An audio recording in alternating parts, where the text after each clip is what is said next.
Wir haben heute eine Diskussion mit unseren Gästen aus Afrika. Und wir sind sehr glücklich, dass wir erstens das Geld hatten, sie einzuladen und dass es auch geklappt hat. Auch mit dem Visum und so, das ist ja nicht immer so. So, als erstes, Podiumsdiskussion Pascual kommt aus Angola. Sie ist in den 80er Jahren oder Ende der 70er nach Lissabon geflüchtet als junges Mädchen und um den Bürgerkrieg dort zu entfliehen, ist dann später wieder zurückgegangen und war die erste Kamerafrau in Angola, weil sie dort eine Film- und Fernsehschule auch besucht hat und ist dann nach Paris gegangen und lebt seitdem in Paris. Podiumsdiskussion Pascual.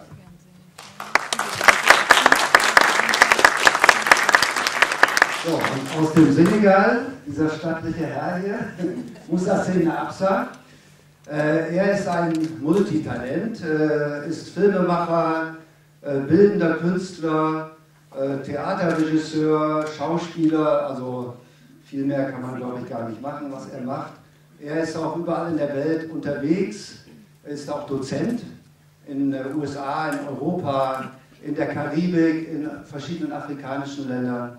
Also es wird sehr spannend, mit ihm über seine Arbeit zu diskutieren. Moussa Absa.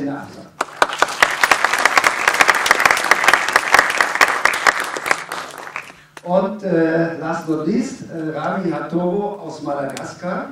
Er ist Soziologe eigentlich und hat dann in Straßburg aber auch Film studiert und hat dann eben diesen Film gemacht mit eigenen Mitteln. Also er hat von nirgends anders Geld bekommen, weil er gesagt hat, ihm hätten sie gesagt, den ersten Film muss man immer selbst finanzieren.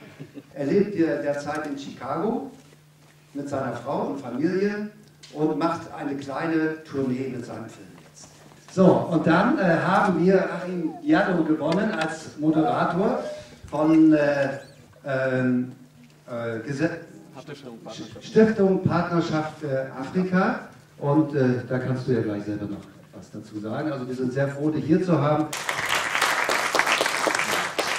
Als Schatzmeister des Vereins möchte ich hier auch nochmal darauf hinweisen, dass dieses Symposium finanziert wird von Umdenken der Heinrich-Böll-Stiftung hier in Hamburg aus Mitteln der Landeszentrale für politische Bildung. Da sind wir sehr dankbar. Und der Flug für Moussa ist von Turkish Airlines gesponsert worden. Auch Moi j'ai commencé à faire du cinéma parce que c'était une question de survie. En fait, j'avais un besoin énorme de parler. Also bei mir war es ganz einfach eine Frage des Überlebens, dass ich Filme machen musste, um zu sprechen. J'avais besoin de parler de ce que moi j'avais vécu, de mon expérience de vie autant qu'enfant et adulte pendant la guerre en Angola. Okay, ich musste einfach rauslassen, kommunizieren, was ich erlebt habe als Kind, als Jugendlicher, als Erwachsener während des Krieges in Angola. Et l'expérience de l'exil aussi. Und auch meine Erfahrung als Exilantin. Et à 19 ans, j'étais devenue la première femme donc opératrice caméra en Angola. Oh, mit 19 bin ich erste Film- und Kamerafrau in Angola geworden. Parce que j'étais très curieuse, j'aimais l'image.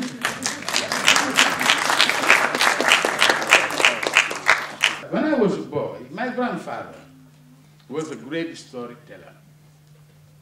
So every day he's inventing a story. He was just asking me, so when did we stop last night? I say, yeah, the guy was there and there. Oh, okay. And then he goes up. And I think that these memories, at any time I was going to bed, I had these stories of my grandfathers. And stories are images. Stories are images. Words are images. And I think that from that point, I started to visualize storytelling. And that was, I would say, my base, my background as a filmmaker. So before making films, I've been sailor. I studied sociology, and sociology, took me into filmmaking because I got wonderful times to learn about Malagasy society, and I wanted to share about it. And for me, it was natural to learn filmmaking in order to have a voice, to share what I have learned about Malagasy society. Okay. Unfortunately, when you talk about Madagascar abroad, what people get is a 5-star nature, Yes. you know, fauna and flora, that's beautiful, that is real, that is true, but people forget about the people living there. Yes. So what is the trouble there? I wanted to talk about that. And when I decided to learn about filmmaking, first of all, I wanted to do documentary filmmaking because for me that was the, you know, the natural way to talk about that. Okay.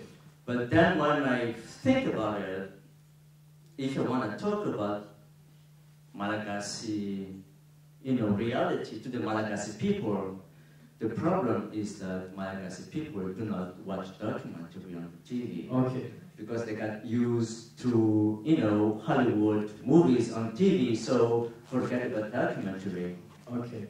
I studied documentary, I made the documentary, and then I just found out that that's not the best tool to convey my message to these tell the people. story. So fiction is the way to go, narrative. Great. When I make films, I always think of one word: beauty. Wow, this is a hint. What is beautiful? Because beauty is a moment.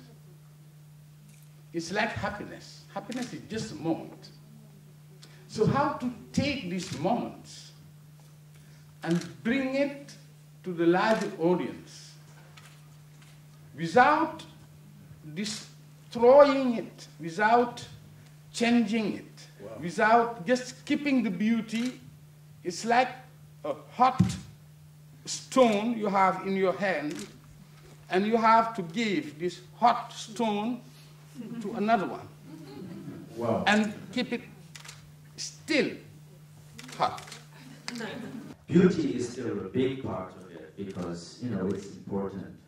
But in my case, it's all about talking about what the problems are. What do we need to talk about in the society that we are living in? So it's a little bit different. But I joined him in one point. It's universal, and I joined her as well. Yes. Cinema is universal. We're starting from a small story from a little village in Madagascar in my case, but the story is talking to everybody in the universe, you know. I think that when they talk about African movies,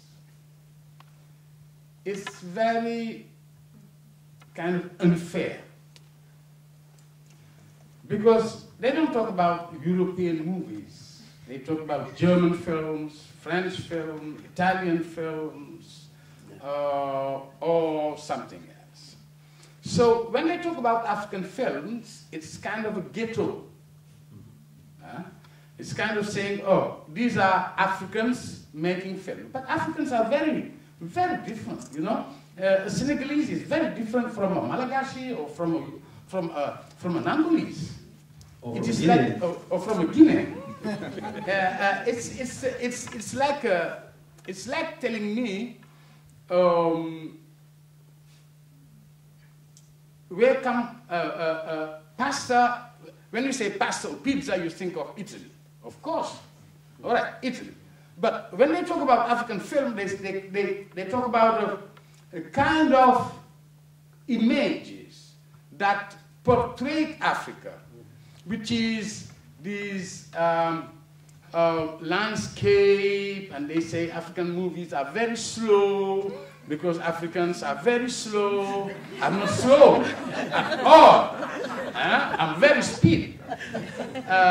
Or they say, it is African because, of course, it is shot in Africa. But let me tell you something. I always say that African films, when they say African films, it's very réducteur. How you call it réducteur? It's limited? Yes, it's limited. limiting the things. Okay. I prefer films from Africa. Okay. The message I am trying to convey to my fellow filmmakers in Madagascar is this one.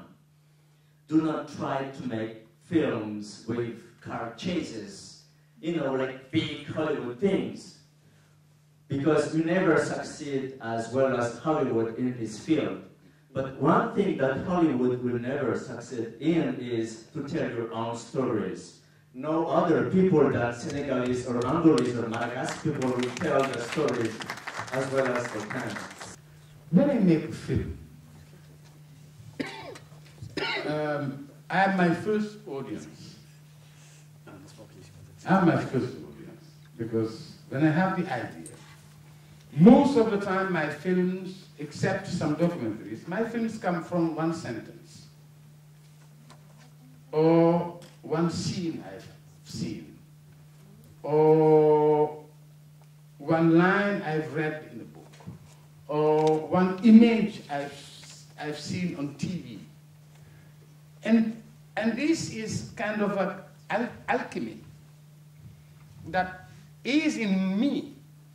And every day it grows. And I put lines, one line here. But when I'm working in documentary, it's different when I'm working in fiction.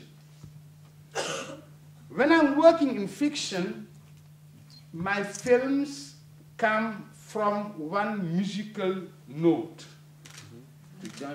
It's a musical note, because all my films, fiction films, are musically driven. Wow. Yeah, I use music as the background. Those who have seen Madame Brouette or Tableau Ferraille, those who have seen it, they see the importance of music in my work. So it's just how I could bring these, I always come to beauty. How can I share this beauty, this feeling of greatness, this feeling of love, this feeling of humanity, this feeling of universality? How can I bring it in the banquet of the universal? It's like, I always talk about Senghor, those who know Senghor, the former president of Senegal, who was saying, in the banquet of the universal, everybody has to bring something to eat. And when I am writing a film, it is the best of me I want to share. I will try my best to make that the plate I'm bringing on the table is so well presented, smells so good, that everybody wanted to eat. You understand? Okay. In my opinion, as an artist, our role is to help people to look forward. You know, to think about what we lived in the past, what we are in the present, and what is going on in the future. So our role is to tell about that so that we can learn from our past. Okay.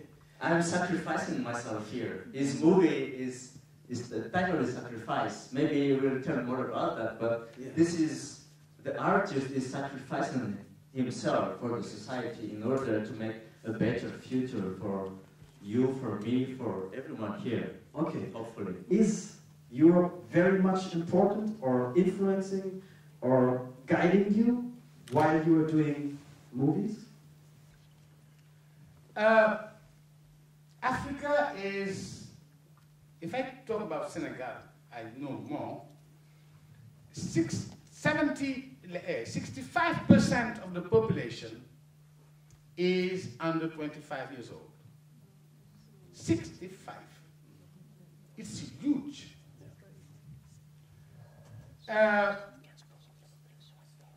Technology and new technology is coming so fast that everybody in Africa has a cell phone, almost. Everybody can be connected to internet. Everybody knows what's happening in Germany today, or in Los Angeles, or in France. So we're living in a very global village. But getting back to my question of the banquet of universal, in this globality, what Africa can bring according to its wealth, its history, and its humanity. We were talking at lunch, and I was telling you that the future is in Africa. In Madagascar, money is not the value, it's about humanity. You know, we don't scale things with money, we scale things with connections. That is important. In my case, when I made my movie, when I showed it the first time in the United States where I live, the producers that were in the room told me, how did you get the money to do that? You know, this movie is about, you shoot it abroad, it's about $4 million. And when I told them that I made it with almost nothing, but it's my family and my friend helping me to make it, that changed the mentality. So that's Africa. Let's say, how important was it for you to step out of your society to become movie makers, to understand very complex things? Et donc je peux voir aujourd'hui comment le pays se développe d'une façon tellement rapide que c'est effrayant. En fait, ça fait très peur. Justement par rapport à ce que était de la solidarité humaine, donc ces valeurs humaines qu'on avait, surtout dans les grandes villes, surtout à Luanda, aujourd'hui ils disparaissent un petit peu. Même si la famille continue à rester très solide. Voilà. Et donc, mais évidemment, moi quand j'arrive à l'Angola, c'est un pays qui change tellement vite. Moi-même, je suis surprise, évidemment. Évidemment, et ça m'enrichit aussi, parce que je ne suis pas dedans, je suis à l'extérieur. Ok.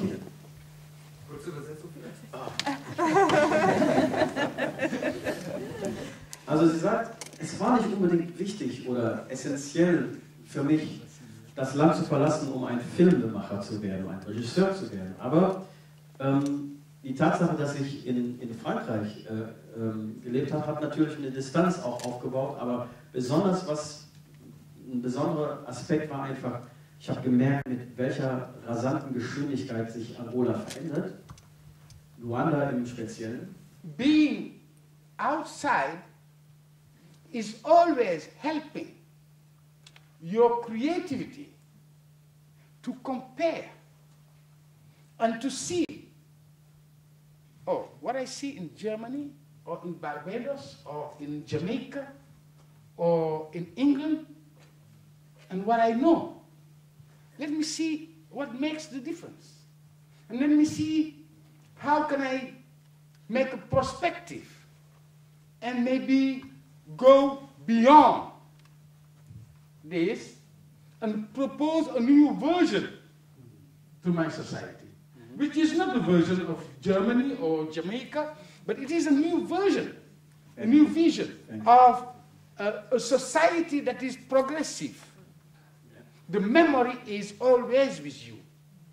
You cannot get rid of your memory, because your memory is your companion. And you always refer to it in order to resist. Thank you. Was würden Sie sagen, was ist der Unterschied? Was ist charakteristisch afrikanisch wenn es so etwas gibt? The segments of what we call differences. I could answer the characteristic of African films is we are black. That could be. We black. So that could be the main characteristic, because that's what we see. You see that they're black. Okay? When we tell stories, we say léeboo lippoom amoon na fi daanaan bi mu amee yaa fekke yaa wax ma dégg waxitey musta gëm sa jos ci raw, which means the whole characteristic of storytelling. The storyteller will say, here is the story, and the crowd say, oh, there are so many stories. Amoon na fi daanaan, there was a time, there was also, there are so many times. Bi mu amee yaa fekke yaa wax ma dégg, were you a witness? And the crowd say, you speak, we listen. And the storyteller say, waxitey musta gëm sa jos ci raw. It's dangerous to listen to the words of today. And the crowd say, especially yours. And I think that this is for me what I will consider as a characteristic. This is a characteristic of storytelling. Okay. Which is, you talk, we listen to you because we have to listen to you, but give us reasons to be there and listen. And that is the main characteristic of storytelling, I think. Thank you. I believe that in Africa, all the movies we're making is all about humanity. It's not about money. It's all about humanity that connects people. So that is the link that makes one African, way of making films or way of thinking. But as he said earlier, it's really diverse. From Madagascar, it's one way of making cinema. From Angola, it's different. From Senegal, it's different. Africa is not a country, it's a continent. So each filmmaker itself has its own way of conveying his story and his thinking. Les pays sont très différents, en effet. Si vous allez en Afrique du Sud, par exemple, vous avez une industrie cinématographique qui fonctionne très bien. Okay, Afrika ist riesig. Hallo, das ist ein Kontinent. Und zum Beispiel gehen Sie nach Südafrika, da haben Sie es mit einer Filmindustrie zu tun. Vous allez au Nigeria, il y a une industrie du cinéma qui est très différente, mais elle existe. Et il y a un public énorme au Nigeria. Sie fahren nach Nigeria, Sie werden dort auch auf eine Filmindustrie stoßen. Anders, aber auch eine Filmindustrie und unglaublich viele Zuschauer potenziell. Alors il y a une réalité que dans certains pays en Afrique, comme en Angola, je peux parler pour l'Angola, il n'y a pas vraiment une politique de production de cinéma. Okay, ich kann zum Beispiel über Angola sagen, ja, bei uns gibt es nicht wirklich so eine Filmindustriepolitik. Mais nous avons encore certains réalisateurs, des jeunes réalisateurs en Angola qui louent certains lieux, par exemple des anciens théâtres ou des anciens cinémas, des salles de cinéma, et les films sont projetés dans ces salles-là, et il y a un public, c'est les réalisateurs que j'aime. Junge Cinematografen machen Filme, manchmal auf sehr einfache Art und Weise. Sie mieten eine Turnhalle, eine Schulklasse oder irgendwas, das sogenannte informelle Kino. Das ist viel, viel, viel stärker, viel lebhafter als in Europa und in den USA. Und deshalb lebt das Kino in Afrika. So, I would say thank you so much to all three of you. I learned so much from you, and I think you're one of the best examples of our father generation, how your responsibility to the young ones is to give us what you have learned, your perspectives, which can push us forward to do what they did. And I think one thing is you can learn, I think there are African movie makers, I think due to the rich and diverse society they are living in, this brings out personalities like that. Thank you so much. Thank you so much.